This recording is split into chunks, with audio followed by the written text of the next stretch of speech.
இப்போ உங்க வீட்ல டிவி ரிமோட் வேலை செய்யலனா நீங்க என்ன பண்ணுவீங்க? அதுல இருக்கிற பேட்டரிய அப்படியே கழட்டி குப்பையில போட்டுட்டு வந்து ஒரு புது பேட்டரி மாற்றுவீங்க, சரியா? ஆமா. வேற என்ன பண்ண முடியும்? அதுதான் வழக்கம். கரெக்ட். ஆனா அப்படி குப்பையில வீசப்படுற, அதாவது முழுசா சார்ஜ் தீர்ந்து போன ஒரு பேட்டரியை எடுத்து சுத்தி இருக்கிற காற்றை மட்டுமா பயன்படுத்தி அடுத்த 60 முதல் 70 நாள்களுக்கு ஒரு எல்இடி பல்பை தொடர்ந்து எரிய வைக்க முடியும்னு யாராவது சொன்னா நீங்க என்ன நினைப்பீங்க? ம், கண்டிப்பா.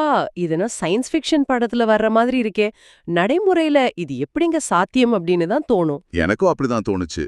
சோ இந்த ஒரு ஆழமான அலசலுக்கு உங்க எல்லாரையும் நான் வரவேற்கிறேன்.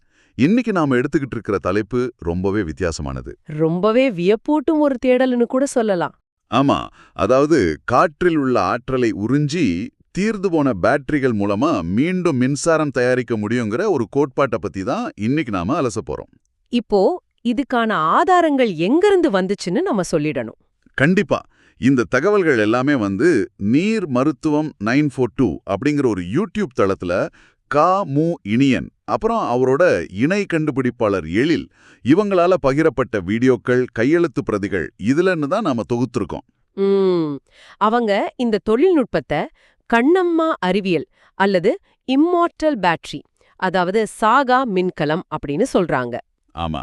ஆனா இந்த இடத்துல நாம ஒரு விஷயத்த ரொம்ப தெளிவா சொல்லிடணும் இல்லையா? ஆமா, அது ரொம்ப முக்கியம். இப்போ நாம விவாதிக்க போற இந்த தகவல்களும் இந்த தியரிகளும் பல வருஷங்களா நாம ஏத்துக்கிட்ட அடிப்படை அறிவியல் விதிகளுக்கு நேர்மாறா அல்லது முரண்படுற மாதிரி தெரியலாம். கரெக்ட். அதனால நம்ம இதை ஆதரிக்கிறோம்னு அர்த்தம் கிடையாது. நிச்சயமா கிடையாது. இந்த நிகழ்ச்சியோட நோக்கம் இந்த தொழில்நுட்பங்களை அப்படியே ஆதரிப்பதோ அல்லது இதுதான் முழுமையான அறிவியல் உண்மைன்னு முத்திர குத்துறதோ இல்ல. மாறாக வழங்கப்பட்ட ஆதாரங்கள்ல அவங்க என்ன சொல்லிருக்காங்க, அது எப்படி வேலை செய்யுதுன்னு அவங்க சொல்றாங்க அப்படிங்கறத எந்த சார்புமின்றி ஒரு நடுநிலையான பார்வையோட அப்படியே ஆராய போறோம். சூப்பர். இப்போ இது கேட்டுட்டு இருக்கிற நீங்க இது எப்படி சாத்தியம் அப்படின்னு யோசிச்சுட்டு இருந்தீங்கன்னா கவலையே படாதீங்க. நாம ஒன்னா சேர்ந்து இதை டீகோன் பண்ணுவோம். நேரா அந்த சோதனைக்கே வருவோம். அந்த பேட்டரி செட்டப். ஆமா, தீர்ந்து போன 2 1.5 வோல்ட் டியூரேசல் பேட்டரிகளை எடுத்துக்கிறாங்க. அது முற்றிலும் உபயோகமற்றது. ஆனா அதை வச்சு எப்படி 70 நாட்கள் வரைக்கும் பல்புகளை எரிய வைக்கிறாங்க. அதாவது ஏற்கனவே பிழிந்தெடுத்த எலுமிச்சை பழத்திலிருந்து மீண்டும் மீண்டும் பல நாட்களுக்கு ஜூஸ் வர்ற மாதிரி இது இருக்கு இல்லையா? நல்ல ஒரு ஒப்பீடு. இந்த சோதனையோட அடிப்படை என்னன்னா, இதுக்குள்ள புதிதா எந்த ஒரு எரிபொருளும் சேர்க்கப்படல அப்படிங்கிறது தான். ஒரு நிமிஷம், எரிபொருளே இல்லாமலா? அப்புறம் எப்படி எரியுது? அந்த சோதனையின் உள்ளமைப்பை நாம கொஞ்சம் கவனிச்சு பார்த்தா, அந்த தீர்ந்து போன பேட்டரிக்குள்ள மிச்சம் இருக்கிற சில வேதியியல் பொருட்கள் மட்டுமே பயன்படுத்தப்படுது. ஓஹோ, அதாவது பழைய சரக்கு தான். ஆமா, குறிப்பா பாத்தீங்கன்னா பொட்டாசியம் 40, அதாவது K40 ஐசோடோப், கொஞ்சம் துத்தநாகம், அப்புறம் சுமார் 8 முதல் 10 கிராம் அளவிலான கிராஃபைட் பொடி. ஒரு புது பேட்டரி மாற்றுவீங்க. வெறும் 8 லிருந்து 10 கிராம் கிராஃபைட் பொடியும் கொஞ்சம் பொட்டாசியமும் மட்டும் தானா? இத வச்சுட்டு எப்படி இத்தனை நாட்கள் மின்சாரம் வருது? அந்த பொட்டாசியத்தை எரிபொருளா பயன்படுத்துறாங்களா? ஒரு பேட்டரி இல்லவே இல்ல. இங்க மிகவும் ஆச்சரியப்பட வைக்கும் விஷயம் என்னவென்றால், அந்த பொட்டாசியம் 40 ஒரு எரிபொருளா செயற்படல. வழக்கமா அணு உலைகள்ல யுரேனியம் மாதிரியான பொருட்களை எரிபொருளா பயன்படுத்தி அதை பிளந்த ஆற்றலை சயின்ஸ் ஃபிக்ஷன் படத்துல வர மாதிரி இருக்கே. அந்த பொட்டாசியம் ஐசோடோப் எப்படிங்க சாத்தியம் அப்படின்னு தான் தோணும். அல்லது ஒரு தூண்டுகோலாக மட்டுமே செயல்படுதுன்னு ஆதாரங்கள் சொல்லுது. தூண்டுகோல்னா எல்லாரையும் நான் வரவேற்கிறேன். ஒரு தீக்குச்சியை உணரும்போது அந்த உராய்வு ஒரு நெருப்பு உருவாக்குது இல்லையா? அந்த மாதிரி ஒரு தூண்டுதல். ஒரு தேடலை அப்படி சொல்லலாம். ஆனா இத புரிஞ்சுக்க நாம நியூக்ளியர் ஆற்றலை உறிஞ்சி தீர்ந்து போன பேட்டரிகள் மூலமா மீண்டும் மின்சாரம் தயாரிக்க முடியுங்கிற ஒரு நாலு அடிப்படை விசைகள்ல ஒண்ணா அலசப்போம். கரெக்ட். இப்போ இதுக்கான ஆதாரங்கள் எங்கிருந்து வந்துச்சுன்னு நம்ம சொல்லிடலாம். கண்டிப்பா. அப்புறம் இந்த தகவல்கள் எல்லாமே நீர் மருத்துவம் 942 அப்படிங்கிற ஒரு யூடியூப் தளத்துல அது பயங்கரமான வெப்பத்தையும் வெளியிடும். அவரோட இணை கண்டுபிடிப்பாளர் இவங்களால பகிரப்பட்ட வீடியோக்கள், கையெழுத்து பிரதிகள் இதுல இருந்து தான் நாம தொகுத்திருக்கோம். அப்படிங்கிறது ரொம்ப மெதுவானது. இந்த தொழில் ஒரு மரம் வயசாகி அதுல இருக்கிற இலைகள் அல்லது இயற்கையா உதிர்ந்து விழும் இல்லையா? அதாவது சாகா மின்கலம் அப்படின்னு சொல்றாங்க. அதேதான். ஆனா இந்த இடத்துல நாம ஒரு விஷயத்தை ரொம்ப தெளிவா சொல்லிருக்கோம் இல்லையா? மெதுவா ஏற்படுத்துற ஒரு இப்போ நாம விவாதிக்க போற இந்த தகவல்களும் அடிப்படைகளும் இயங்குறதால பல வருஷங்களா நாம ஏத்துக்கிட்ட அடிப்படை அறிவியல் விதிகளுக்கு நேர்மாறா அல்லது முரண்படுற மாதிரி ஆனா தெரியல. இத கொஞ்சம் விரிவாக அதனால நம்ம இத ஆதரிக்கிறோம்னா பெரிய சந்தேகம் வருது. நிச்சயமா இந்த கிடையாது. பழைய இந்த எலக்ட்ரிக்கல் விதிகளை நிகழ்ச்சியோட எடுத்துட்டா நோக்கம் ரெண்டு இந்த பேட்டரியோட பாசிட்டிவ் தொழில்நுட்பங்களை நெகட்டிவ் முனைகளை அப்படியே ஒரு செப்பு கம்பியால நேரடியாக அல்லது இணைச்சா இதுதான் என்ன முழுமையான நடக்கும்? அறிவியல் அது உண்மைன்னு short circuit முட்டாயிடுத்துறதோ ஆமா. இல்லை. நான் மாறாக சின்ன வயசுல அப்படி செஞ்சு பார்த்து வழங்கப்பட்ட ஆதாரங்கள்ல பேட்டரி அவங்க பயங்கரமா என்ன சூடாகி சொல்லிருக்காங்க, கம்பி உருகிடுது. அது எப்படி வேலை அப்படி செய்யுதுன்னு அவங்க இருக்கும்போது சொல்றாங்க இந்த சோதனையில அப்படிங்கறத பேட்டரிகளை எந்த அப்படி சார்பும் இணைச்ச இன்றி ஒரு பிறகு நடுநிலையான எப்படி பார்வையோட கொஞ்சம் கூட அப்படியே வெப்பம் ஆராய்வோம். உருவாகல. சூப்பர். வெப்பம் உருவாகலன்னா அந்த ஆற்றல் எங்கே போய் சாத்தியம் அப்படின்னு இது யோசிச்சுட்டு ரொம்ப இருந்தீங்கன்னா முக்கியமான கவலையப்படாதீங்க. நம்ம எந்த ஒன்னா ஒரு சேர்ந்து இதை இயற்பியலாளரையும் நேரா அந்த சோதனைக்கே யோசிக்க வருவோம். வைக்கும் புள்ளி இதுதான். அந்த பேட்டரி அவங்க ஆதாரங்கள்ல இதற்கான தீர்ந்து காரணத்தை போன ரெண்டு 1.5 வோல்ட் டியூரேசல் பேட்டரிகளை அதாவது எடுத்துக்கிறாங்க. அது வெப்பமில்லா முற்றிலும் உபயோகமற்றது. ஆற்றல் அப்படின்னு ஆனா அதை விளக்குறாங்க. வச்சு எப்படி 70 நாட்கள் வரைக்கும் பல்புகளை எரிய வைக்கிறாங்க? அதாவது சாதாரணமா ஏற்கனவே ஒரு கம்பி பிழிந்தெடுத்த வழியா எலுமிச்சை பழத்துல இருந்து எலக்ட்ரான்கள் மீண்டும் வேகமா மீண்டும் பல ஓடும்போது நாட்களுக்கு ஜூஸ் வர்ற மாதிரி இது இருக்கு இல்லையா? நல்ல ஒரு ஒப்பீடு. அந்த உராய்வுனால தான் சோதனையோட வெப்பம் அடிப்படை உண்டாகும். என்னன்னா, இதைத்தான் நம்ம இதுக்குள்ள ஜூல் ஹீட்டிங்னு புதிதா சொல்றோம். எந்த ஒரு எரிபொருளும் சேர்க்கப்படல. ஆனா அப்படிங்கிறது இவங்களோட தான். அமைப்புல அந்த எரிபொருளே தூய இல்லாமலா? கிராஃபைட் தளம் அப்புறம் ஒரு எப்படி எரியுது? சூப்பர் கண்டக்டரா செயல்படுறத நாம முன்வைக்க கவனிச்சு பார்த்தா அது உராய்வை தடுக்கிற ஒரு பேட்டரிக்குள்ள நிமிஷம். மிச்சம் சூப்பர் இருக்கிற சில கண்டக்டர்னா வேதியியல் பொருட்கள் எலக்ட்ரான்கள் மட்டுமே எந்த தடையும் பயன்படுத்தப்படுது. இல்லாம பயணிக்கிற ஒரு பாதை. இதை நான் எப்படி புரிஞ்சுக்கலாம்? குறிப்பா இப்போ பாத்தீங்கன்னா குண்டும் குழியுமான ஒரு potassium மண் ரோட்ல காரை அதாவது வேகமா K40 ஓட்டும்போது isotopes, டயர் கொஞ்சம் பயங்கரமா துத்தநாகம், சூடாகும். அப்புறம் சுமார் உராய்வு 8 அதிகம் முதல் 10 ஆனா கிராம் அளவிலான வழுக்கு மரம் கிராஃபைட் மாதிரி ஒரு பனி இவ்வளவுதான் கட்டி அங்க பாதையில இருக்கு. எந்த வெறும் உராய்வும் 8 ல இருந்து இல்லாம 10 கிராம் சரிக்கிட்டே கிராஃபைட் போனா குடியும் வெப்பம் கொஞ்சம் உருவாகாது பொட்டாசியமும் மட்டும்தான் மாதிரி ஒரு விஷயம் இதை வச்சுக்கிட்டு எப்படி மிகச் இத்தனை சரியான நாட்கள் மின்சாரம் ஒப்பீடு. வருது?